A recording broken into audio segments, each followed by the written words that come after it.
এক নম্বর পয়েন্টে আছে হচ্ছে ডিসিপ্লিন বা শৃঙ্খলা বোধ। এখানে কিন্তু ডিসিপ্লিন বাংলাটাও খেয়াল করবেন, শব্দের মধ্যে শৃঙ্খলা না, কিন্তু শৃঙ্খলা বোধ। এই ডিসিপ্লিনটা হচ্ছে একটা প্রতিষ্ঠানের জন্য সর্বপ্রথম এবং খুবই গুরুত্বপূর্ণ একটা বিষয়। শৃঙ্খলা বোধ সবার মধ্যে থাকা উচিত, না হলে প্রতিষ্ঠান ভালোভাবে চালানো সম্ভব না। এবং ব্যক্তিগতভাবেও যদি কারোর মধ্যে ডিসিপ্লিন না থাকে, অর্থাৎ শৃঙ্খলা বোধ না থাকে, তাহলে তার ব্যক্তি জীবনে উন্নয়ন করা সম্ভব না। এই জন্য প্রথম সত্য হচ্ছে ডিসিপ্লিন। এখানে আছে দেখেন, প্রতিষ্ঠানের লিখিত কিছু নিজস্ব নিয়ম নীতি, আইন, বিধিবিধান, শাস্তি সম্পর্কে জানা এবং প্রতিনিয়ত কাজের ক্ষেত্রে এই বোধ শক্তি জাগ্রত করা।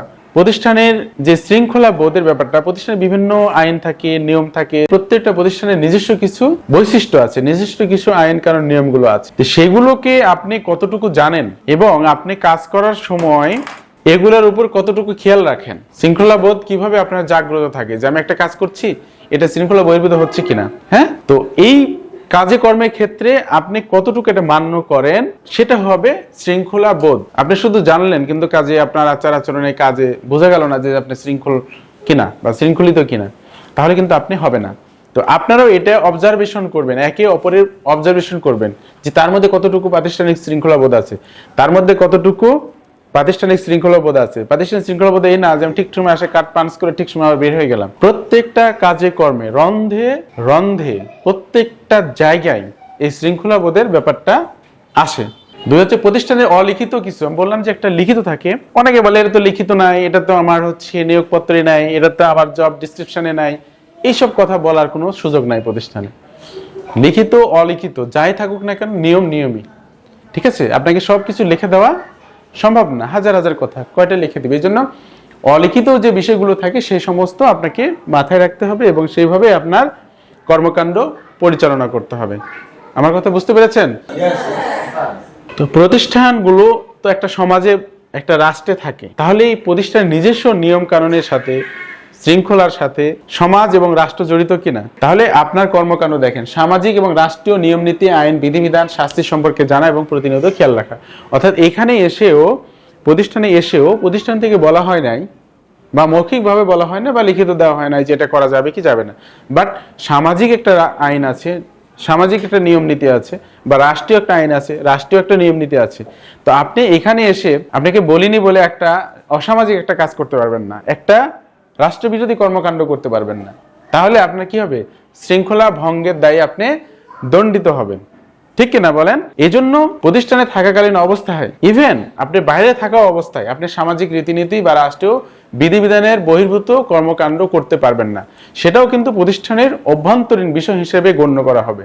আপনি যদি বলেন যে না, আমি তো স্কুলে না, বাইরে এই কাজটা করেছি, এটা এখানে গ্রহণযোগ্য না। আপনি যখন একটা পোস্ট হোল্ড করছেন, আপনি নিজে একটা স্কুল। আমার কথাটা বুঝতে পেরেছেন কিনা? এই জন্য ভিতরে বাইরে সব জায়গায় কিন্তু আপনাকে এই আইনগুলো মেনে চলতে হবে। এখন আপনি যদি একটা রাষ্ট্রবিরোধী কাজ করেন বাইরে গিয়ে, আর যদি বলেন আমি তো স্কুলে করি নাই, বাইরে করেছি, নো, সেখানেও প্রতিষ্ঠান জড়িত। আমার কথাটা বুঝতে পেরেছেন? এই জন্য সামাজিক এবং রাষ্ট্রীয় বিষয়গুলো যদি স্কুল এখান থেকে সেভ হতে পারবে, কারণ স্কুল তার সবাইকে সেফটি সিকিউরিটি দিবে না। কথাটা বুঝছেন কিনা? কিন্তু আইন হচ্ছে কি, আপনার প্রতিষ্ঠানের ভিতরে এবং বাইরে সকল নিয়ম কানুন, প্রতিষ্ঠানের নিয়ম, সমাজের নিয়ম, রাষ্ট্রের নিয়ম, ধর্মীয় নিয়ম, এই সব রীতিনীতি নিয়ম মেনে আপনাকে চলতে হবে। এর নাম হচ্ছে শৃঙ্খলা, শৃঙ্খলা বোধ। এগুলো জানতে হবে, এগুলো প্রত্যেকটা কাজের ক্ষেত্রে অ্যাপ্লাই করতে হবে। আরেকটা দেখেন যে সব কথাই আপনাকে বলা যায় না, সব কথাই লিখিত যাওয়া যায় না। সমাজে সব রাষ্ট্রে, সমাজের সব আইন আপনাকে লিখিতভাবে বলাভাবে জানা সম্ভব না। এরপর একেবারে যেটা মানুষ সবচেয়ে ইউজ করবে, সেটা হচ্ছে তার কমন সেন্স বা আকল বা কাণ্ডজ্ঞান। এই কমন সেন্স, কাণ্ডজ্ঞান, আকল খাটিয়ে আপনাকে বুঝতে হবে যে এখানে আমার শৃঙ্খলা বোধটা কি। এটা কেউ কাউকে শিখাতে পারে না, এটা জন্মগতভাবেই পাওয়ারফুল। এবং সবচেয়ে ইম্পর্টেন্ট হচ্ছে এটাই, যারা আকল কাণ্ডজ্ঞানতে বুঝতে পারে যে এটা শৃঙ্খলা বোধ বহির্ভূত কাজ হচ্ছে অথবা শৃঙ্খলা বোধ হচ্ছে না, সেই প্রকৃতপক্ষে শৃঙ্খলিত ব্যক্তি। তারপরে প্রাতিষ্ঠানিক কিছু অর্গানোগ্রাম আছে, পরিচালনা বিধি আছে, পোস্ট এন্ড পজিশন আছে, মানে অবকাঠামোগত ব্যাপার আছে। যেমন বিল্ডিং এর অবকাঠামোতে আছে না, এটা ঘর, এটা দরজা, এটা ইট, এটা ইত্যাদি ইত্যাদি। প্রতিষ্ঠানে এরকম কি একটা অবকাঠামো আছে, একটা স্ট্রাকচার আছে। এটা চেয়ারম্যান, এটা এমডি, এটা সিও, অমুক তমুক, এটা হ্যাঁ প্রিন্সিপাল, এটা কোঅর্ডিনেটর, এটা হচ্ছে ইনচার্জ, এটা কো ইনচার্জ, এটা ক্লাস অ্যাডমিন। এই যে বিভিন্ন ধরনের যে পোস্ট পজিশন আছে, অর্গানোগ্রাম স্ট্রাকচার আছে, এটাই হচ্ছে মূলত আপনার স্ট্রাকচার, এটাই হচ্ছে আপনার বিল্ডিং। এই জায়গাগুলোকে আমাদের ফলো করতে হবে যে অর্গানোগ্রাম পরিচালনা আলোচনার পদ্ধতি, দৃষ্টিভঙ্গি, লক্ষ্য উদ্দেশ্য, বাস্তবায়ন পদ্ধতি এবং যেসব কর্মকর্তার কারণে তা লঙ্ঘিত হয় সেসবের প্রতি প্রতিনিয়ত কাজের ক্ষেত্রে দৃষ্টিভঙ্গি খেয়াল রাখা। তাহলে এখানে চেয়ারম্যান একটা নির্দেশনা দিতে পারে, সিও একটা নির্দেশনা দিতে পারে, কোঅর্ডিনেটর, ইনচার্জ, কো ইনচার্জ, বিভিন্ন লেভেল আছে। সেই জায়গা থেকে যে সমস্ত নির্দেশনা আসছে বা দৃষ্টিভঙ্গি আসছে বা প্রতিষ্ঠানের লক্ষ্য উদ্দেশ্য যেগুলো বলা হচ্ছে, সেই জায়গাগুলোকে কি বাস্তবায়নের ক্ষেত্রে সবসময় আপনি কতটুকু শৃঙ্খলিত, কতটুকু অবিডিয়েন্স, কতটুকু এগুলো ফলো আপ করছেন, এগুলো ব্যাপার আছে। আবার নিচের দিক থেকেও এটা কিভাবে উপর দিকে আসবে তারও একটা কি আছে, পদ্ধতি আছে। অর্থাৎ উপর থেকে নামার এবং নিচ থেকে উপরে ওঠার কি আছে, পদ্ধতি আছে। ওই যে একটা কথাই আছে যে একটা ফুল বাগানে একটি হুদুম পেঁচাই যথেষ্ট বাগানটা নষ্ট করবার জন্য, ঠিক কি না? এই জন্য নো হুদুম পেঁচা। যাকে মনে হবে যেটা হুদুম পেঁচা তাকে কি করে প্রতিষ্ঠান বহিষ্কার করে। কারণটা কি? একজনই যথেষ্ট, একজনের কারণে আরো 10 জন নষ্ট হয়ে যাবে।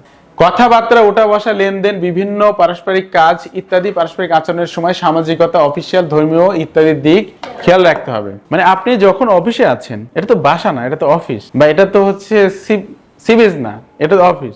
তাহলে আমি কোথায় কোন ধরনের চরিত্র হবে, কোথায় কোন ধরনের আচরণ হবে, কোথায় কোন ধরনের কথা হবে, এই বিষয়গুলো আমাদেরকে মেনে চলতে হবে। যেমন কথাবার্তা, ওঠা বসা, লেনদেন ইত্যাদি বিভিন্ন পদ্ধতি পারস্পরিক আচরণের সময় সামাজিকতা, অফিসিয়াল, ধর্মীয়, কয়েকটা কথা আছে। অফিসিয়াল মানে এটা স্কুল, অফিস, তাহলে এই অফিসের রীতিনীতি অনুযায়ী আপনাকে সেই কথাগুলো, সেই দৃষ্টিভঙ্গিগুলো বলতে হবে। আবার সামাজিকতাও খেয়াল রাখতে হবে, আর ধর্মীয় বিষয়গুলোও খেয়াল রাখতে হবে। মানে ইচ্ছা করলেই আপনি সব কথা বলতে পারেন না, মনে যা আসলো তা বলা যায় না অফিসিয়াল কারণে। এই যে অফিসের মতোই আপনাকে প্রেজেন্টেশন করতে হবে। তো এই বিষয়গুলো আমাদের খেয়াল রাখতে হবে।